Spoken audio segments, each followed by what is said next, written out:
We now have over 450 registered delegates. A lot more once you add media onto that. This was an incredible labor of love, and I think if any of us had known what was involved when we went into this, we would have thought we were crazy. Because bringing this many people, 400 delegates from 51 countries around the globe, is a bit of an enterprise. It's a bit of an enterprise. But now seeing everyone here, it's remarkable. And people are in sessions and starting the conversations.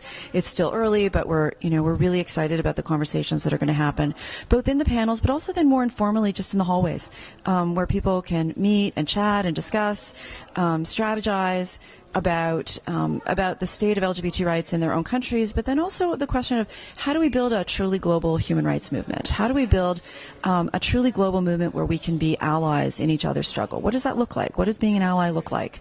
If we're here in Canada, how can we actually support the really, really courageous and sometimes very dangerous struggles of, say, activists on the ground in Uganda?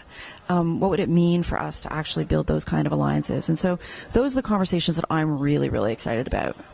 So the conference specifically relating to LGBT and in the workplace is completely full to capacity. I'm wondering what you think is your ending goal further to the World Pride, following the end of the World Pride Human Rights Conference, in terms of getting labor and community organizations engaged in a bigger movement once all the pride flags. Well, that's always a challenge about, what you do when the conference is over. But what we hope is happening here is that people are coming together, discussing the full range of LGBT rights issues. And, one of the things that's so amazing about the program is if you look at it, there's everything from aging to labor, country-specific issues, but a lot of thematic issues from disability to spirited. So it really is the full range of LGBT rights issues, including a significant component on work and labor. We have a lot of panels dealing with that. And so I guess we hope to both educate the folks who are here, educate folks who are not here but actually watching on the various kinds of media, so to really raise awareness about what the current state of affairs is. Because I think there's also, in Canada in particular, there can be a bit of complicity now in thinking, oh, everything's all done, we're good.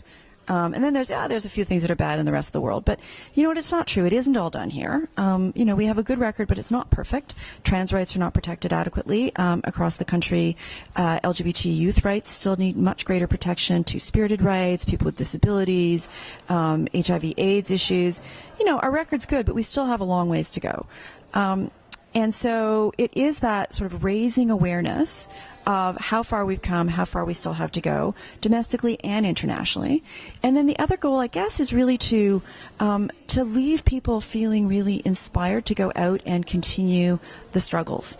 So to come, to talk to other people, to get new ideas, to get re-energized on the kind of struggles that they are engaged in, to feel like they're not doing this in isolation, that they have allies all around the world on these kinds of issues. So the labor panel right now, there's a couple of folks from Canada, but there's someone from China, there's someone from Poland. I mean, these are very global issues now, and so I think it's just fascinating and amazing, and hopefully people will learn and leave energized to just continue to push these battles forward.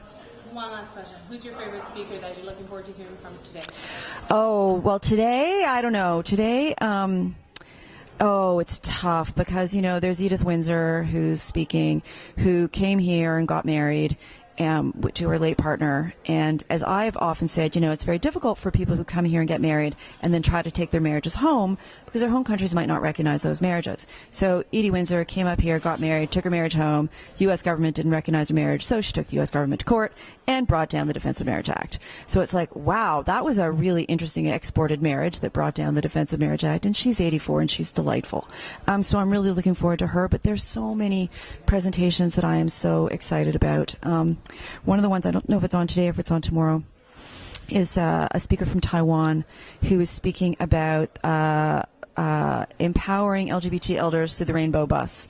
And they basically do I don't know, they do tours, LGBT tours with elderly folks on a rainbow bus. And I'm like, I don't know where that bus is going, but I want to get on it. I want to go see what they do with that bus because I just think it sounds fabulous. But there's so many things like that, you know, really exciting things happening in different parts of the world that we never hear about. And so here now, we're going to hear about it. We're going to put it in the spotlight. We're going to see what we can learn from them. You know, what can we learn about LGBT elders? So